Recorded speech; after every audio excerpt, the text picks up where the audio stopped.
Ladies and gentlemen, there's a disease going around, and it doesn't care what your paycheck looks like. It's called lifestyle inflation, and I like to call it a simpler name: being a slave to your lifestyle. And the scary thing about this disease is it sneaks up on you.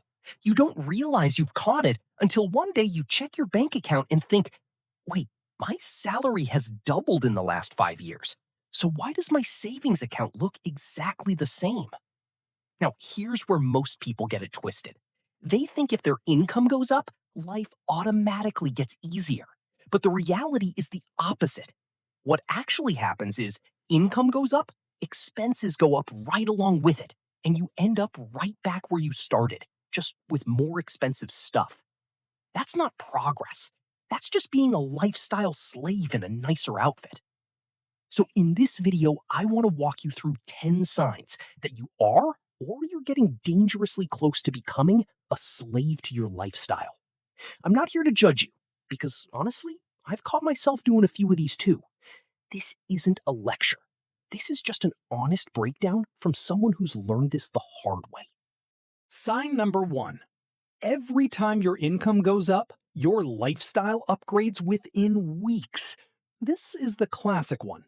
You get a raise, and the following week you've somehow signed up for a new payment plan that matches that raise dollar for dollar. But you were fine before that raise. The reality is, a raise should be your chance to widen the gap between what you make and what you spend, not an excuse to close it right back up. But because we've all been trained to think, I earned this, I deserve this, the money disappears just as fast as it came. Sign number two, you genuinely don't know how much you spent last month. Be honest with yourself for a second.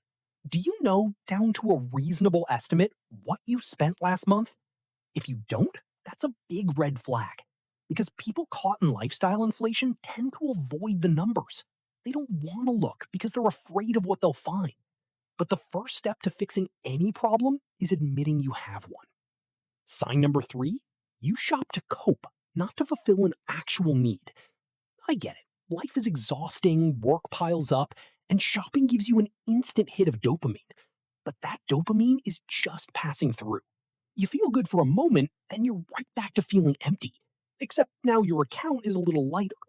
That's not healing. That's just postponing the problem with a debit card. Sign number four, you're measuring your lifestyle against your friend group instead of your own financial goals. This one is genuinely dangerous.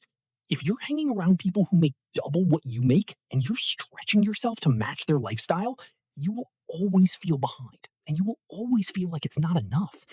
But the truth is, your standard of living should be built off your own numbers, not off somebody else's highlight reel. Sign number five, you're carrying a stack of monthly payments, but you don't have an emergency fund. This is the most dangerous combination on this list. You've got a car payment, a phone payment, maybe a subscription for every mood you've ever had. But the second your tire pops or your dog gets sick, you're panicking, looking for a quick loan. That tells you your entire financial life is built on a foundation that can crack the moment life throws you a curveball. Sign number six, you upgrade things that still work perfectly fine. Your phone still works great, but you're upgrading because it's been a year. Your car runs fine, but you want a new one because the color's cooler. This is pure ego spending, not necessity. And ego is one of the most expensive things you can keep feeding. Sign number seven, you're working overtime not to build your future, but just to cover a lifestyle that's already outgrown your paycheck. This is the one that honestly makes me sad every time I see it. People grinding overtime, not for their savings, not for their future, but just to patch a hole they dug themselves this month. That's not hard work paying off. That's hard work running away from a problem you created. Sign number eight. You tell yourself, I'll start saving once I make more money. Ladies and gentlemen, here's an uncomfortable truth. If you can't save from what you're making right now, chances are you won't save when you're making more either. Because the problem was never the amount. The problem is the system, or lack of one. Someone who can't save on a $3,000 a month income usually can't save on a $9,000 a month income either. Their expenses just level up right alongside them. Sign number 9. The things that used to feel special now feel ordinary, and it takes more to feel the same rush. I learned this one from my own life. Back in college, when money was tight, eating at a restaurant was a genuine occasion. Now that I can afford it more often, it just feels normal, and I need something even bigger to feel that same spark. This pattern is dangerous because your satisfaction turns into a treadmill. You're running faster and faster, but you're standing in the exact same spot. Sign number 10. Your identity is tied to the things you own. This is the deepest one on the list. If your self-worth goes up and down depending on the brand of your bag, the model of your car, or which phone you're holding, that means you've handed control of yourself over to a bunch of objects. But real wealth is invisible. The people who are actually financially secure usually look completely average from the outside. Now, here's the insight I think matters most out of this entire video. We were all raised with this mindset: work hard, make more, live better. But the truth is, the economy around us is literally designed to keep us feeling like it's never enough. The more people buy, the more needs to be sold. The more ads show up reminding us we're missing something. This isn't some conspiracy, it's just basic business logic. But the problem is, we become victims of that logic without ever realizing it. So how do you actually break free from being a lifestyle slave? I'm not going to give you some overnight trick, because there isn't one. But here are 3 steps you can start today. Step 1, track every single expense for 1 full month, down to the smallest purchase. I know it sounds boring, but you can't fix a problem you refuse to look at. Step 2, the moment your income goes up, immediately move half of that raise straight into savings or investments, before you get used to having it.